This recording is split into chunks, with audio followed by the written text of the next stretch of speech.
All right, welcome to episode 6 of the All American Hoops podcast. I'm Chris Driscoll, and once again, I am welcomed by my two brothers, John Driscoll. Hey, H, thanks for having us on again. I appreciate it. Absolutely, and my younger brother, Matt Driscoll. What's up, Chris? Again, it's an honor to be on. I'm repping my All American Hoop merch, of course. I was going to say, all three of us are dripped out. So Matt has his All American Hooper merch. John has his Elaine Bennis merch. Hopefully, we have a good Seinfeld crew tuning in. And then our father watches all the episodes, so we have at least one. And then I, of course, have my Al Horford is good T-shirts, which he is very good. Very hard to rank the T-shirts. It is, yeah. Maybe we'll put a poll up afterwards, or we shouldn't put up a poll afterwards because we don't want to put it. It would be almost disrespectful to whichever ones comes in second and third. So. Yeah, anyway, the last time I had you guys on was the day after Christmas, and the last time that I had a guest on was actually, I believe it was December 30th when I had Matt and John from JFK on, and then the episode after that, it was a few weeks later. It feels pretty good to have guests on again. Obviously, it's been a pretty busy few weeks for us. Me getting back to school and then Matt getting back to school as well. So yeah, I'm super happy to get going on this. A ton has happened since then. Trades. The All-Star starters. So first we're just going to talk about a little bit about what's going on currently. Most of it's going to be about the Eastern Conference. So first we'll start off by talking about our favorite team, the Boston Celtics. So the Boston Celtics are currently on an absolute tear. They've had some disappointing games, but at the end of the day, they're about 4 games up on the Bucks, who are in second place. And there is not a lot to be disappointed in, but I do know that a lot of Celtics fans felt differently after getting clamored by the Clippers. And then in the first half against the Pelicans, they really weren't playing well. So, yeah, we'll just talk a little bit about that. Matt, what's your take on how the Celtics season is going, but more specifically, how it's been going recently? So like you said, against the Clippers, obviously tough loss. I know they're your pick to come out of the West at the beginning of the year, and that's looking really good. I think they're one of the best teams in the league. They're totally a contender. So it was tough to come out and really play poorly that game. But obviously, the Celtics are a wagon. I think they've been playing poorly, quote unquote. They're 10-5 since January 1st. So Celtics fans really should not be worried. I think with Porzingis out in recent games, it just shows you how valuable he is to this team. He really adds another dimension. He stretches the floor. He's a great rim protector. So I think he's the second most valuable guy on the team behind Tatum. But yeah, Celtics are playing really well. They're still my pick to win it all, obviously biasly, but they've been playing well. Celtics fans shouldn't be worried. Yeah, I think I definitely agree with Matt. I think in a sense, I understand why some of those lunatic Celtics fans on Twitter are a little concerned. You had the big loss against Milwaukee, in Milwaukee, sure. And then you had a close loss against Denver at home, your first home loss. That was a tough one to swallow. And then you had another loss at home against the Clippers where they kind of ran you out of your own building. It's not concerning. It's what happens. I mean, you're in a league where there's a ton of talent and you face teams such as the Bucks, the Nuggets, and the Clippers, which arguably are 3 of the top 5 teams in the NBA. Losses are going to happen. I looked it up earlier. The 73-9 Warriors, I know their season didn't really end the way they wanted to, but they lost 137-105 to Portland during that year, and then they went on and I think they swept them that season in the playoffs. Mm-hmm. So, I mean, it's one of those things, maybe I'm jumbling my years, but it's one of those things where, losses are going to happen. I saw this stat the other day that said they're NBA best 10-1 following a loss. That's got to be something that, makes Celtic fans feel good about, how they respond in the playoffs to losses. So I don't think Celtics fans should be concerned. I think they have a right to be frustrated for losing, quote unquote, big games to these good teams. But I think they're, as Matt said, a wagon. I think they're really good, and losses are going to happen. Absolutely. And yeah, a couple things about that. So you mentioned the 10-1 stats. It was actually Dan Greenberg, who's the Celtics beat reporter for Barstool. He actually said one of the best things about this year's Celtics is how they respond to losses. It's not even that they're just 10-1, it's that they come back and punch harder than ever. Yesterday was a little bit of a bad example because they played so poorly in the first half, but then they responded. obviously both Tatum and White played fantastic in the fourth quarter. So, and I feel like, and I'm not saying that Tatum and Brown were weak-minded last year, but you can definitely sense that, you can definitely see that growth more than anything, which is awesome to see. And then the other thing was, you mentioned losses are going to happen, and it's funny you say that, because Joe Mazzulla literally said that yesterday about how it's almost like a sense of entitlement about how great this team is, that you think that they're going to win every single game, and that's and that's both a good and a bad thing, because obviously it's great that you're going to win most games, but then there's also a bad thing to where those losses are going to hurt so much more. We're all Mets fans, so we do know how to lose, but I know that a lot of the Boston fans, they were Patriots fans their entire life as well. So so they don't know how to lose a ton. So the other thing one of the other things we wanted to talk about was the Milwaukee Bucks. So, and I actually discussed this on a pod with a couple of my friends from TCNJ about how the Bucks recently fired their coach Griffin, and they brought in Celtics legend, 08 champion head coach Doc Rivers. So ever since 2008, or I guess I'd just say since I believe it was 2012, 2013, I'd have to look up the year that he got traded to the Clippers. He hasn't had the best reputation. He's blown a couple 3-1 leads, a bunch of 3-2 leads as well. So that he has that reputation. I have my takes on that, but I want to hear your takes first. So, John, what are your takes on the Bucs situation with Doc Rivers? Yeah, I think the kind of discourse around Doc is, genuine in a sense. I think that he isn't as bad as people think. I know he had like you said, a couple of playoff chokes, as they say in Los Angeles, but how many times are we going to make the coach a scapegoat when we have a constant, reoccurring thing with the players? Chris Paul was his quote unquote best player. I know they had Blake Griffin, those guys, but Chris Paul has faltered in the playoffs in years past. And then Doc Rivers goes to Philadelphia. James Harden and Joel Embiid, up until this year, I'm not going to say anything for this playoffs, but they've been known playoff droppers. When are we going to hold players accountable for coming up short in the playoffs? I mean, and yeah, sure, the blame does pass on to the coaching staff, but you watch that Celtics-Sixers playoff series at Game 6, Philadelphia has a chance to put away the game in the fourth quarter in Game 6 in Philly. And where was Joel Embiid and James Harden in that fourth quarter and in Game 7?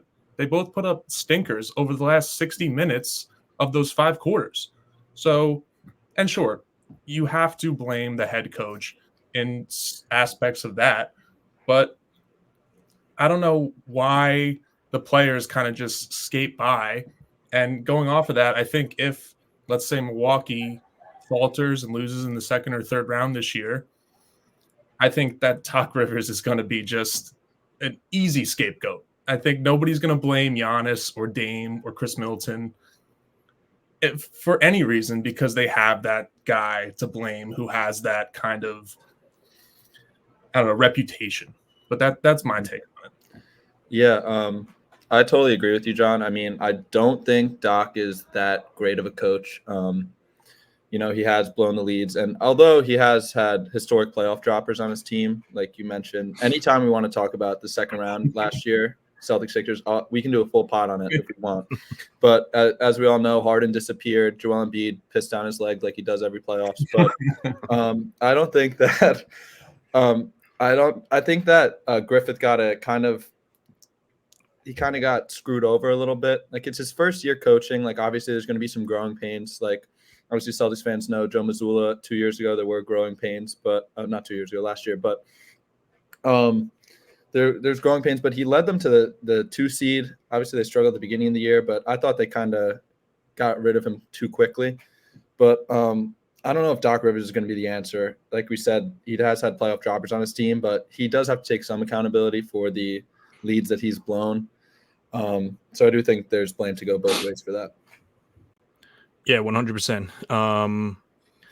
Yeah, I think it's very funny how our Celtics bias just totally spilled out there. The past so we're about 10 minutes in. So the past 40 minutes that you guys have been on the pod, we've been trying to remain unbiased, but yeah, we're not able to go a full hour in without that. So speaking of Joel Embiid pissing on his leg, the next thing we're going to talk about is Joel Embiid and his lack of availability lately. So yeah, for those of you who don't know, the Sixers played the Nuggets on, I believe it was Saturday nights, and as always, you get excited when two MVP candidates face off, Jokic and Embiid. Even though the two of them personally don't have a rivalry and like they respect each other, everyone was excited to see the two of them face off. And then since Tyrese Maxey and Tobias Harris weren't playing, Joel Embiid felt it was necessary to sit out, which granted people will justified saying that he's injury prone, which he is, and you should absolutely be careful with him, especially in years past. But it's just not a good look when you weren't even on the injury report the day before, and then you miss that game on Saturday. Now there's some justification because he missed it. He missed yesterday's game against the Blazers as well, but yeah, it's just interesting to see how he's approaching the season. Last year, he cared about the MVP so much, and then he was gifted to it. And it just feels like that this year he doesn't really care about it because obviously the league implemented the fantastic 65 game threshold, which I absolutely love. And he's I don't know the numbers at the top of my head, but it's only 4 or 5 games that he can miss from here on out in order for him to be eligible for awards, which is crazy to think about, that this guy has been having such a fantastic season, might not be eligible for awards. So, Matt, I'd like to hear your thoughts on Joel Embiid in that situation. Yeah, statistically, this is one of the best regular seasons that we've been alive for, maybe even of all time. He's averaging 36, and I think 12, over 50% shooting. The way he scores, is obviously debatable, but he gets the line. He does make his free throws. But I'm also a fan of the 65 game rule. It seems like I thought he was at the beginning of the year, he missed a couple games. I thought he was going to pace it out where he would play exactly 65 games, but it's not looking like he is going to. Like you said, he sits out a lot. He sits out a lot of road games. So maybe he just doesn't care about the MVP anymore because he got one last year. But it's I'm kind of going to sound like an old head here, but it's upsetting when guys are just sitting out. Like, I get he's injury prone, he's a big guy, but I don't know. I feel like I would be hyped up to play the guy that I'm always compared to. Him and Jokic are always in arguments who's better, who's more dominant. But I don't know. It was a little disappointing to see that he didn't play against Denver, but I digress. Yeah, Chris and Matt, I definitely agree with that. I think there's you kind of have a foot in both camps where you kind of almost respect that he's not, gunning for that 65 thing exactly to shoot for that MVP. But also, is 65 games really like a crazy standard to hold these players to? It's 80% of the games. You have to show up for 80% of the games.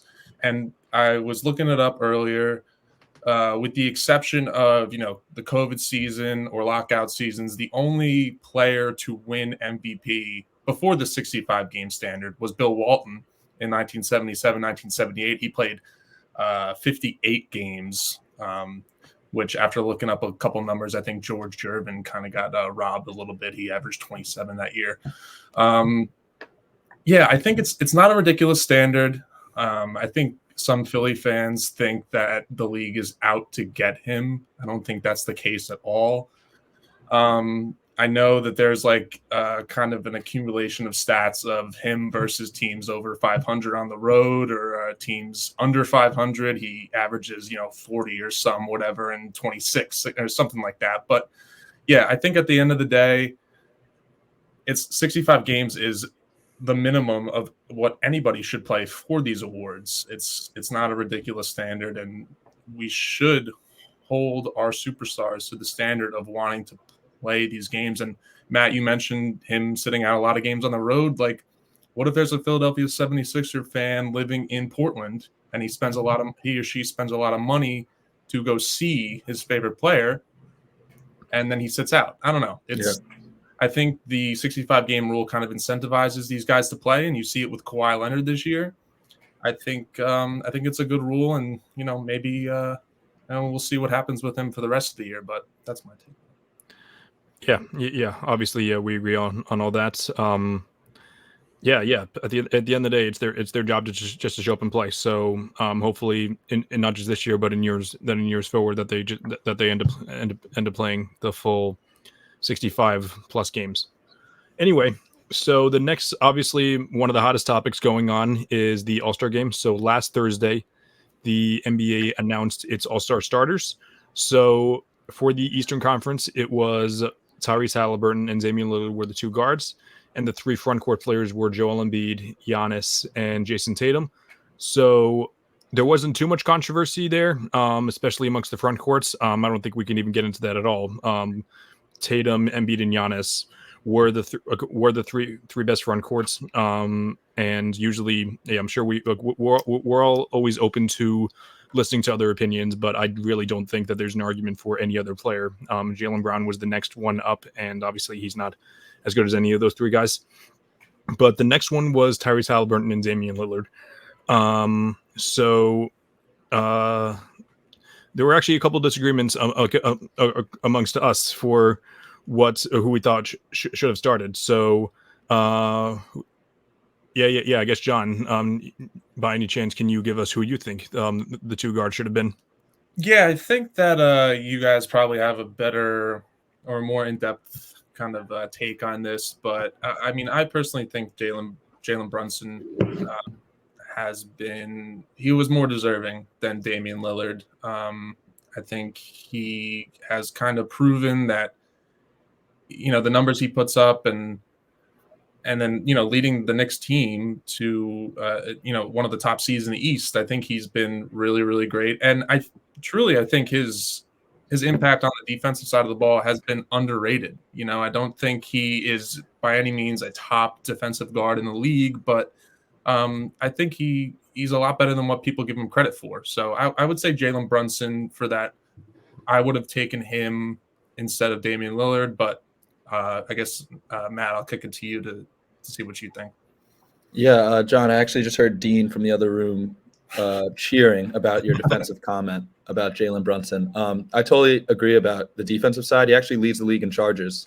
And he's an undersized guard. They're not going to be great defenders, obviously, but if you're creating turnovers, he creates steals, he creates turnovers. That's all you can really ask for. I agree. I think Brunson should have started. I think it should have been Halliburton and Brunson over Dame. Dame's shooting like 42% this year. As the number two option. As a number two option. Yeah. The way he plays is a little unethical, I believe. I believe he's kind of a foul baiter, but Jalen Brunson's averaging 27, 4 and 7 assists. And the Knicks are 13-2 since they traded for OG Anunoby. They're, I think, tied for the 3 seed now. The way he's impacted the Knicks is very impressive. But I know, Chris, you didn't think that Brunson should have started. You had somebody else, right? I don't want to take anything away from Brunson. He's been fantastic all season long, was fantastic last year. I actually selected Brunson to be an All-Star last year, but he had ended up didn't making it. So it's not like I have this hatred towards Jalen Brunson, despite what a lot of our friends think. You hear that, yeah. So we both agree that Tyrese Halliburton should be starting the All-Star game. His issue, obviously, his only issue is that he's just missed, I think it's 9 of the last 10 games. He will be playing tonight against the Celtics because, of course, but my pick would have been Donovan Mitchell. And it's not like Mitchell has been that much better, but my whole thing with Mitchell, I think that both the Knicks and the Cavs are two of the hottest teams in the league. I'd say besides the Clippers, I would say that besides the Clippers and the Celtics, that the Knicks and the Cavs have been two of the hottest teams in the league. They're both the 4 and the 5 seed. I hope it stays like that because I really want to see the Cavs try to redeem themselves against the Knicks because Donovan Mitchell shows up in the playoffs, but last year he just completely shit the bed. So I really hope that he redeems himself. But yeah, my argument for Mitchell was simply just because his starting point guard Darius Garland went down. Same thing with his defensive anchor and Evan Mobley. So even though Jared Allen has been having a fantastic season as well, which we'll talk about him a little bit, I think that Donovan Mitchell has taken on a new role as the starting point guard, and even he has missed about 9 games, which is obviously a turnoff. But I do think that Mitchell has been better than Brunson on a per game basis, and a lot of the advanced stats numbers actually say that that Mitchell has been still contributing to more wins than a lot of the other guards that were below him, like Dame and a couple of the other guards that were in competition. So while I do have a respect for Brunson, I do give the edge to Donovan Mitchell there. Yeah, I think that's very fair. Fair argument. I mean, if you want to look for a reason to put Mitchell over Brunson has a teammate in Julius Randle who's been having a great season too. I mean, and like you mentioned, Mitchell's missing his guys, especially Evan Mobley. I think Evan Mobley is one of the more underrated big men in the league. So yeah, I can definitely see that argument. Perfect. So that's it for the East. But then the West starters, the guards were Shai Gilgeous-Alexander and Luka Doncic. Similar to the East front court, I don't think we're going to dive into that simply because I don't think there is an argument for any other player outside of those two. People are going to say Steph Curry because he's Steph Curry, which you can't get too mad at that. But he simply hasn't been on those two guys' level yet, even though I still take him in the playoffs over those two. And then the 3 front courts were LeBron James, Kevin Durant, and Nikola Jokic. So I think we can all agree. I think everyone listening can agree that Jokic is the only one objectively 100%. He should be starting, no questions asked. But yeah, Bron and KD were a little more controversial. So Matt, do you want to give your take on that? I think they got Kevin Durant right. I mean, I'm a big Kevin Durant fan, but I think what he's doing this year, it's very impressive. However, I don't think LeBron should have started. I know it's kind of crazy, but I think until he retires, he's going to start in the All-Star game, just the name power. But he is having a great year. But just I think his teams, the Lakers are the 9 seed right now, and I think Kawhi Leonard is more of deserved it a little more. Kawhi obviously is on the best team, or I don't know if they're the 1 seed or the 2 seed in the West, but he's averaging 24, 6 and 4 assists, and obviously still an elite defender. So I think Kawhi deserved it a little more than LeBron, but I don't hate the LeBron pick starting. Yeah, I would have to agree. I think that LeBron, it gets more impressive the years that it goes along. I mean, he's in what year? It was his 20 in 21. Putting up really, really great numbers. He's on my fantasy team. He's kind of holding my team afloat. That's been pretty pathetic this season. But I think somebody made the point, if Kawhi was putting up those numbers, they probably have similar counting stats. They definitely have similar impacts, if not. If Kawhi was putting up those impact stats on the 9 seed in the West, would he be starting? I think the answer is no. But, like you said, it's the NBA. LeBron James is the NBA. He's going to be starting until he retires. So not that I disagree, but I can definitely see an avenue where I would have put Kawhi there. Absolutely. They did the same thing with Kobe. Kobe was legitimately one of the worst players in the league for his last 2 seasons. Then he got to start the All-Star game because he was Kobe. Yeah. But yeah, obviously 100% agreed with Kawhi. But yeah, the interesting thing about Kawhi is that lately, I would say since his championship year in 2019, afterwards, he was known as the best 2-way player beforehand, he was known as the best 2-way player in the league, but the analytics were saying afterwards that he was really just an elite offensive player with playing about average defense. It seems like this year, a lot of the advanced actors are saying he turned it around, and that he's continuing to be one of the best 2-way players in the league. So he was my number 2 for who I think should be starting for the West front court. Without a doubt, the best player to be like one of the 3 best teams. I would say one of the 2 best teams in the West, despite record. So he should have been there for sure. And then I picked Anthony Davis to be that starter because he's playing elite on both ends. But I don't know. I kind of changed my mind just because like the Suns have been so hot lately. Granted, I think that Devin Booker is debatably a larger part of the reason because of that. But yeah, if you were to ask me today, I'd say Kevin Durant. But however, the voting did end about 2 weeks ago, so that's why I picked Anthony Davis at the time. So yeah, definitely not mad at either pick. At the end of the day, spoiler alert, I do think that at least one of those guys is gonna end up making it. We'll dive into the reserves, but yeah. So It sounds like we didn't really disagree too much, despite having different picks. But anyway, the NBA is going to announce its reserves on, I believe, Thursday nights. And yeah, I mentioned this in my article from primetimesportstalk.com. You can check that out, by the way, in the link in my bio. I explained that we can debate as much as we can about the starters for the game. Those really don't matter at the end of the day, just because the guys that Chess missed cut for the All-Star game, for the starters, are gonna make it as reserves. Usually, not always. But yeah, we'll dive into the who we think should be the reserves. So for those of you who don't know, the way that the reserves work, it's similar to the starters. So it's 2 guards, 3 front courts, and then after that we have 2 more players that play at a different that can play at any position. So that we'll call those players wild cards. We'll talk a little bit about the East guards. We don't really need to a ton though, because we just talked about them. But yeah, John, if you want, you can give your picks for the East, for the 2 East guards, even though I have a pretty good feeling as to who they are. Yeah, I think we just kind of discussed it earlier. I think Donovan Mitchell and Jalen Brunson are my 2 picks for those reserve guards. I think we kind of all agree on that front. It kind of came down to Tyrese Halliburton plus 3, and Damian Lillard. And honestly, you could argue that Damian Lillard falls out of those 3, but I think that Donovan Mitchell and Jalen Brunson kind of round out that 4. Yeah, I totally agree. I have the same 2. I'm assuming you do too, Chris. Brunson. Yeah, correct. Yeah. And John mentioned that he thinks that Dame is the 4th. I don't think that Dame is the 4th best guard there. I think that Tyrese Maxey has had a better season than him. I agree. And yeah, I don't think that Maxey would have.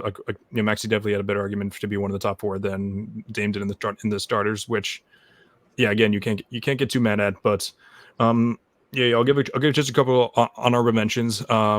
Just because some of these guys do have a shot at making the cut for the wild card, as you mentioned. But a couple other guys that were considered were, as we mentioned, Tyrese Maxey, Trae Young, our guy Derek White.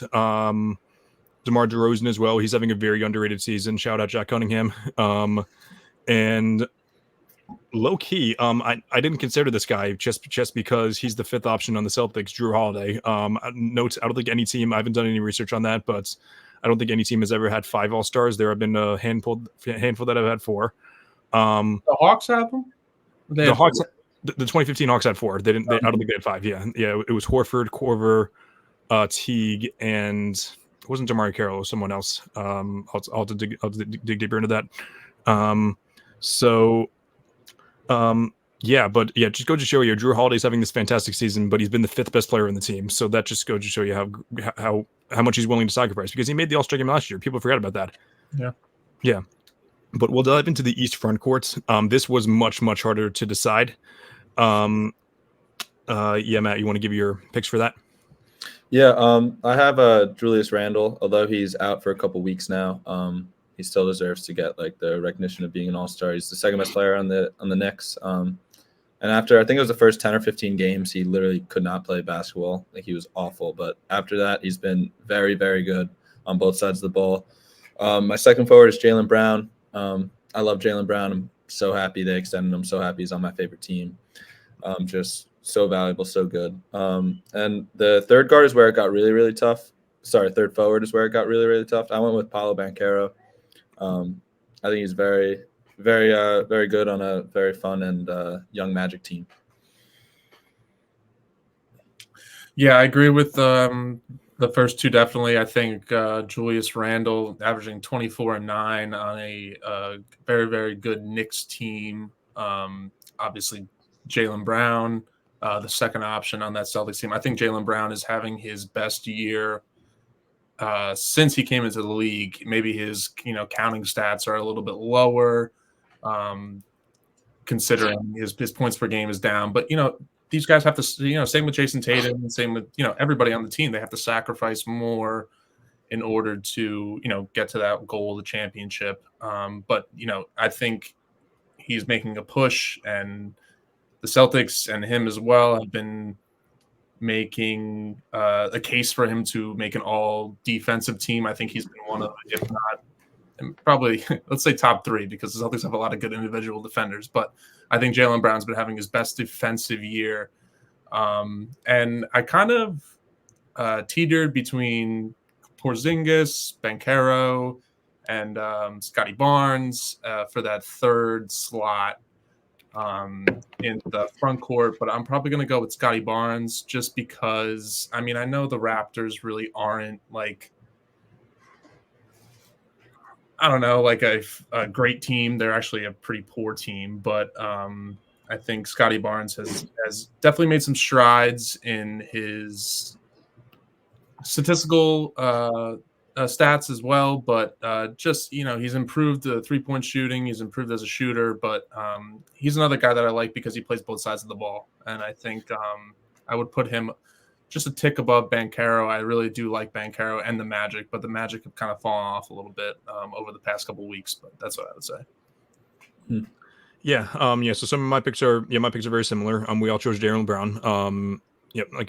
And people would say we're biased for that, but however, the numbers back it up, and the eye test backs up as well. He's getting after on defense just as much as anyone else, putting up one of his more efficient seasons. I really don't think there's an argument for him not making the All-Star game. Honestly, you want to say his advanced stats are a little low, which I usually use that to back up my arguments, but however, those usually tend to go against teams that are so great, simply because your impact isn't going to be as great when you have such great role players around you.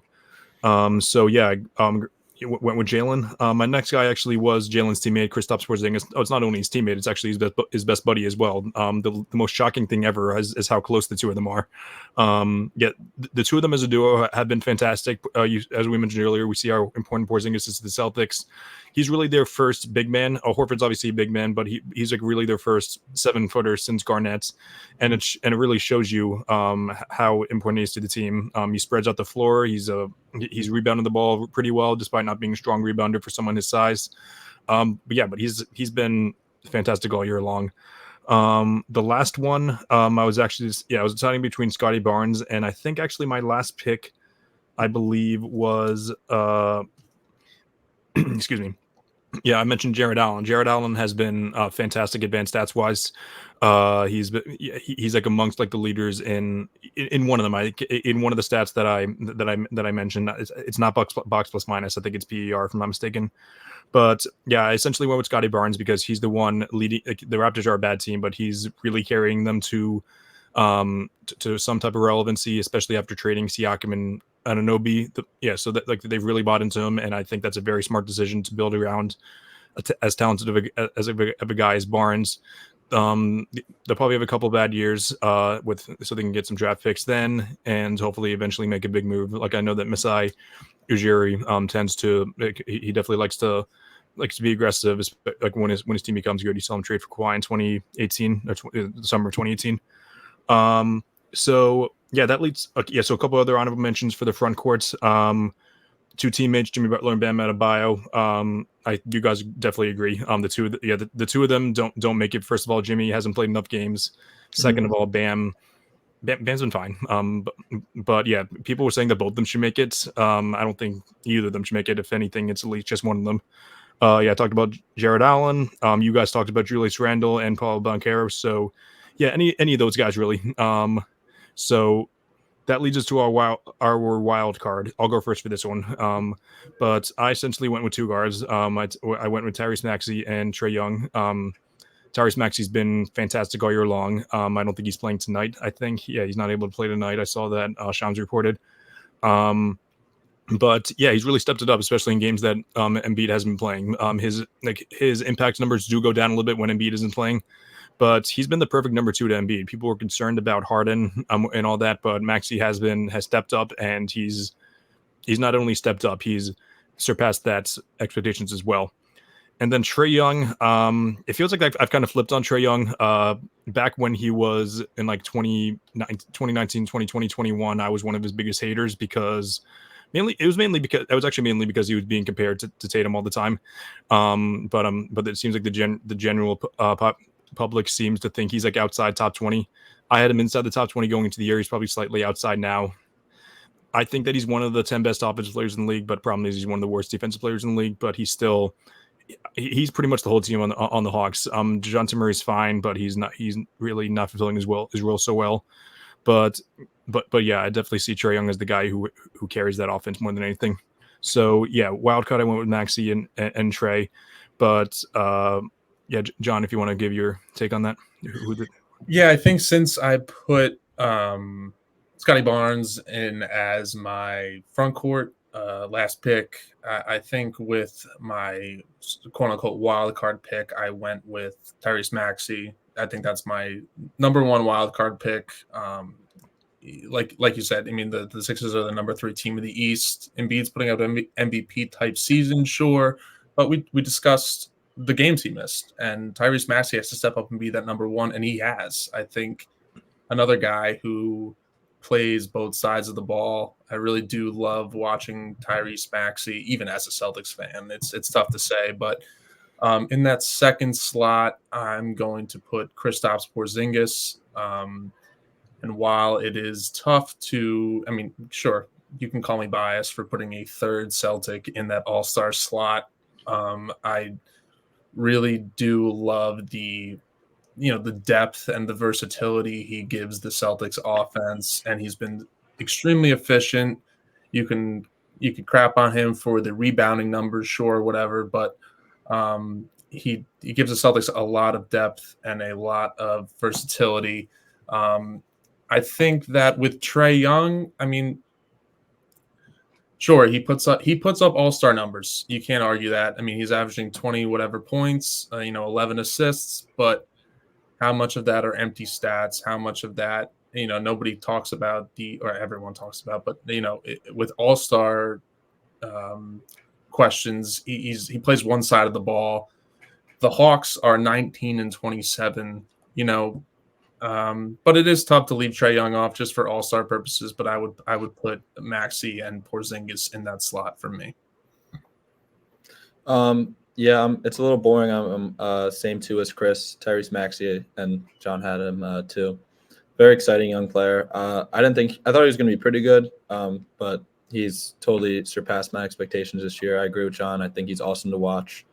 And then my second spot, I have Trae Young as well. I mean, he is inefficient, and he isn't great on defense, even though this is statistically his best defensive year. But I think he's averaging over 30 still. Let me just look that up real quick. But I think he's top 3 in assists as well. So like Chris said, top 10 offensive player. I don't know if he's top 10, but he's definitely up there. So he gets the nod for me for my second wild card. Yeah. So yeah. It seemed like we had a few agreements. Yeah, we agreed on Mitchell, Brunson, and Maxey, Jaylen Brown, and Kristaps Porzingis as well.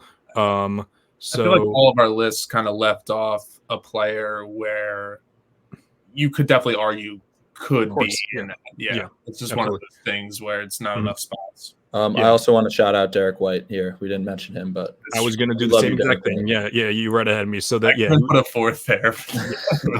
Yeah, he's my next guy. He's either my next guy or second next guy up. I would say, I would say besides maybe Jared Allen, maybe I don't know. Maybe Jared Allen. I cut Julius Randle just because of injury concerns. But yeah, Derek White was definitely the second or third guy off. I know people are complaining about, he's a role player. He's the best role player in the league, and the Celtics wouldn't be as good without him. So yeah, cool. So then we'll move on to the West guards. I mentioned how Steph Curry was one of the was one of the first guys left off. But I guess I'll go first for this one as well. But my 2 guards that I picked were Devin Booker and James Harden. I used to not beginning of this, I would say like a couple weeks ago, I was considering leaving Book off my leaving off my All-Star roster altogether. But obviously he had that 7. What was it? He scored 60 or 70 like this past 62. week? 62. Yeah, he was one. Yeah, 62. So yeah, that's he's been averaging like 50 for the past 3 games. Both he and KD have been fantastic this year. So he gets the nod for that. And then James Harden has been he's been that offensive engine for the Clippers. Obviously, you have to give a majority of that credit to Kawhi. Got to give it to Ty Lue as well, but yeah, Harden's been the main playmaker, and I looked up the other day, like the Clippers are like a 10-point positive, like 10-point difference with Harden on the court versus off the court, which is phenomenal. And yeah, like Harden got a ton of hate, partly from me as well, for the way that he handled this offseason, but yeah, that shouldn't take away from how filthy he's been this season. So Book and Harden were my two difficult picks because there is a deep guard depth, which we'll talk about later. I don't know who'd be next. I think. Yeah, I'll go. I didn't have James Harden as one of my two guards, but I agree. I was very critical of him, especially when he went to the Clippers and did the whole like I am the system instead of fitting in the system. But he's fit very, very well with the Clippers. I said they were the 2 seed earlier. They're actually the 4 seed. I think I was looking at since January 1st. Mm-hmm. But my two guards are Devin Booker, like you, Chris, and Anthony Edwards. I'm giving Anthony Edwards the nod because he's on the top team in the West, 33 and 14. He's putting up 26, 5 and 5. Just having a great year. So yeah, those are my two guards. Yeah, not to mimic you, Matt, but I have Devin Booker and Anthony Edwards as my two picks as well. Devin Booker kind of shifted to that point guard role this year, and he did it. He's done it really well, at least statistically speaking. I know the Suns have kind of underperformed as a whole. That is more of a, shot at their depth that we had spoken about in the past podcast. But I think Devin Booker is definitely deserving of that spot. And then with Anthony Edwards, like you said, Matt, top seed in the West, really putting up good numbers. And then on the other side of it, he plays both sides of the ball. I mean, I think I've mentioned it like 9 times on this podcast, but I love guys who play both sides of the ball. And I think Anthony Edwards is kind of establishing himself as one of the better two-way players in the NBA at such a young age too. Yeah. So we both agreed. All 3 of us agreed on Booker. Then Harden or Ants as well. Those both are honorable mentions. And then some of the other guards that I considered were Steph Curry, Kyrie Irving, De'Aaron Fox, and then the next group after that's very they were close to consideration, but Fred VanVleet, Desmond Bane, and CJ McCollum as well. They've been very impactful for their teams. So I wouldn't consider those 3 guys too considered, but yeah, I did want to give them a shout out for how great they've been. But then we'll move on to the Western Conference front courts. We talked about a little bit at that beginning of the pod, but yeah, John, you want to talk about those guys? Yeah, I think that it's tough because Anthony Davis has put up such good numbers. He's another guy on that Lakers team that we mentioned is the 9th seed, so they really haven't, put up winning numbers, but Anthony Davis is putting up, I think it was like 24 and 12 or something like that. Maybe quote me on that if I'm wrong. I think Anthony Davis is one of the more talented, versatile players in the league, especially on the defensive side of the ball. I think he's the most, top 3, if not the most, more versatile defenders in the NBA. I put Kawhi there as well. And then in my 3rd slot, I put Sabonis. I think the Kings are a team that kind of flies under the radar. They're the 5th seed in the West. I know it's not anything special, but him and De'Aaron Fox do fly under the radar, and I do love the way they both play basketball. But those are my 3 slots. You go, Matt. Yeah, John, I agree with you on the AD and Kawhi. I think, like I said earlier, I think Kawhi should have started. Anthony Davis statistically having a great year, one of the best defenders in the league still. And then my 3rd slot, this was probably the hardest decision, was the 3rd forward spot in the West. I put Lauri Markkanen. I think he's been really great this year. He's really the only, he's by far the best player in the Jazz. He's averaging 24, 9 boards and 2 assists. I know, Chris, you said that he was going to have maybe a little worse year than he did last year, but he really hasn't. He's been playing even better than last year. I think definitely deserved a spot in the All-Star game. Yeah, he was my number 4 guy as well. The next 2, we all had AD and Kawhi. That shouldn't be up for consideration really, despite some of their concerns. Yeah, I went with Sabonis as well. Yeah, it actually came down to Sabonis, Markkanen, and actually Alperen Şengün. So yeah, who's kind of been like, he had a great beginning of the season, but it feels like he's kind of been under the radar lately. But he's still putting up pretty good numbers. So yeah, I picked Sabonis essentially because he's a more well-rounded player. I believe out of those three guys, he does lead, and he leads in assists, most of the advanced stats as well. He doesn't score as much, but he's still more efficient than those guys, I believe. So, and also just play also on a winning team, which isn't really fair because he has a better team, but I feel like that's what it comes down to a lot. So yeah, my three guys: AD, Kawhi, and Sabonis, and a couple of the honorable mentions: Lauri Markkanen, Alperen Şengün, as we mentioned. The Timberwolves two bigs in Rudy Gobert and Karl-Anthony Towns. I don't know if actually I'm going to hold off on that because he's going to talk about the wild cards. And then Paul George, Kawhi Leonard's teammates, Chet Holmgren, SGA's teammates, and then Zion Williamson, who, yeah, he's kind of flying under the radar as well. He kind of lit up the Celtics last night, and yeah, I tweeted out, I said, when he is on, he is so unstoppable. Like, he's like, I would say, like, at the rim, I would say besides Giannis, LeBron, I don't know if there are many other guys that you want to guard under the rim. He's just 6'6", and people like to call him fat all the time, but so much of that strength that he's just totally backing them down. Actually, and most people aren't going to remember this game, but I do remember watching him in 2021, and I know that Tristan Thompson isn't really an elite defender, but he's still like a pretty solid big, and Zion was just totally bullying him, even though he's half a foot smaller than him. So, talking a little longer about Zion than I thought, but I just want to give him his flowers for having a better season for playing enough games as well. But yeah, that leads us to our wild card segment. So, yeah, Matt, do you want to start off with that on that? Yeah, my first pick is Sabonis' teammate, De'Aaron Fox. I'm a huge De'Aaron Fox fan. He's on my fantasy team, so maybe I'm a little biased, but he's averaging 28, 4 rebounds, and 6 assists. He's improved his three-point shooting immensely. He shot 32 last year, and he's shooting 39% from three. On the 5th seed in the West. I just love De'Aaron Fox's game. I think he's super impressive. He's always improving. And my second wildcard pick is Steph Curry. Pretty self-explanatory. Even though the Warriors have been super disappointing, Steph Curry's still performing at an all-star level. So he was my second pick. Yeah, I think that this was tough for me.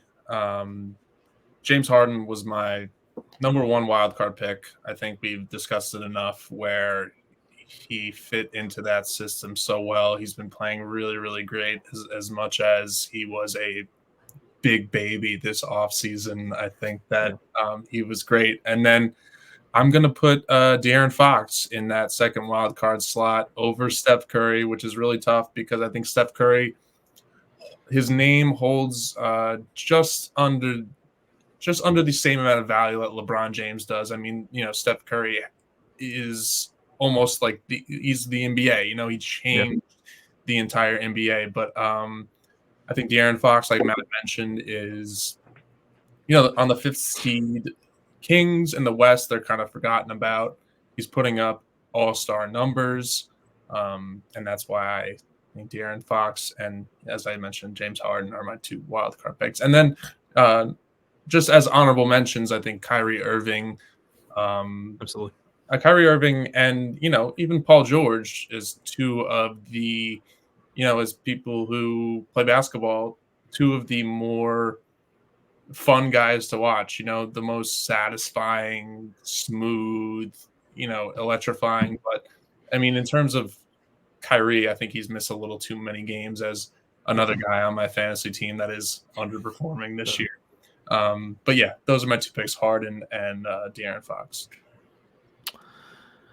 John and Matt mentioned their fantasy teams. I completely forgot to include in my spiel about Domantas Sabonis that he's been a key contributor to my team as well.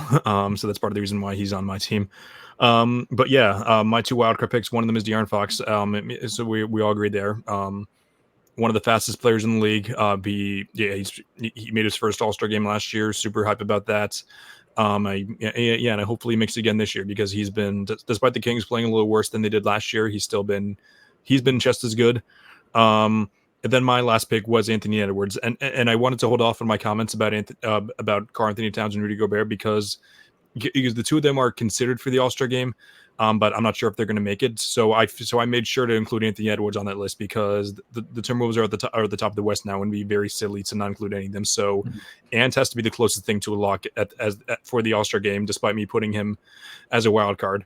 But yeah, Steph Curry is probably going to make the All-Star game, and you really can't get too mad at that. But I let him off because not only are the Warriors underperforming, and I know, like, I'm a nerd, so like I include a lot of the advanced stats, but amongst the other guards, he's not performing too great. And the Warriors are performing 6 points worse with him on the court than off the court, which I know that can be misleading, but like when it's 6 points, that's just a little too much for me. Like if you want to be, it was like 1 or 2, because I know the Celtics were technically a negative with Jaylen Brown, or sorry, not the Celtics, but Jaylen Brown was a negative on the court than off the court. But that was also when the Celtics were playing winning basketball. When you're playing losing basketball and you're playing worse with yourself on the floor than off the floor, part of that is because they're blitzing him. But I feel like if you're one of the best players in the league, you have to find a way to be contributing to your team a little more positively, which I know he's still averaging like 27 a game, so you can't put too much of the blame on him. But yeah, it's the nitpicking you do, especially in that sense. So yeah, I mean, and like you mentioned, I mean, we mentioned that, you know, LeBron James and Anthony Davis, should they be starters, should they be all-stars as the 9 seed? The Warriors are the 12th seed. They're 19 and 24. You know, they stink. Much worse than the Lakers. Oh yeah. But that's just kind of a consideration. But like you said, he's averaging 27 a game. So how much of that is him? How much of that is Draymond getting suspended? How much, you know, it's tough to decide, but I get what you're saying. For sure. Yeah. And probably my next guys up after that. So Steph, we mentioned that Kyrie missed a few games. And then Laurie, I mentioned Laurie and Şengün. They were probably it was probably like one of those 4 guys that were my next guys up. But yeah, so as I mentioned, the All-Star reserves will be announced on Thursday nights. Hopefully the guys that we mentioned are going to make it as well. There's always at least one surprise. Like last year, 2 years ago, Chris Middleton made it when he was severely underachieving. I think a couple guys made it last year. I think like Bam was one of them, even though Bam was one of them, and then Jimmy Butler didn't make it, which was outrageous. So yeah, I'm sure there's going to be at least one that we're like, wait, how the hell did that guy make it? But yeah, John and Matt, thanks for coming on. 52 minutes. That's the longest pod that we've ever been on. That just shows how much there was to talk about like after a couple weeks off. So anyway, just a couple plugs. Follow me on all my social media accounts on Instagram, Twitter, and TikTok. Same thing for all of them. All American Hooper. Read my column at primetimesportstalk.com. Chris Driscoll is my name. You can just look up any of my articles under that column.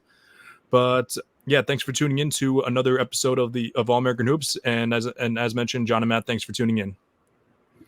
Chris, always a pleasure talking shop with you. Thank you for having me. Hey, thanks for having us, man. Appreciate it. Thank you, sir. All right. Have a great night, everyone.